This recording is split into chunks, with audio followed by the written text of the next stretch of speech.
এর আগেও আমি কয়েকবার এসেছি, সত্যি খুবই ভালো লাগে। এই যে এত ভক্ত মানুষ এত মন দিয়ে গান বাজনা শোনেন, আজ সত্যি বড় খারাপ লাগছে। যেই সাধু বাবার উদ্যোগে আজ এই অনুষ্ঠানটা, সেই সাধু বাবা আজ সত্যি খুবই অসুস্থ। এটা ভেবেই মনটা খুব খারাপ লাগছে। আজ তিনি ভালো থাকলে কত আনন্দ করতেন। এই গোটা আসনটা নেচে নেচে মাতিয়ে রাখতেন। বাবা যেন তার মঙ্গল করেন।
এই কলিযুগে হরিনামই একমাত্র জীবের সম্বল।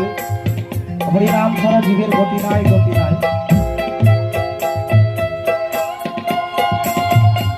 তাই দিনান্তে একবার হলে হরিকে ডাকবেন, হরিকে স্মরণ রাখবেন, সংসার ভালো থাকবে। আমাদের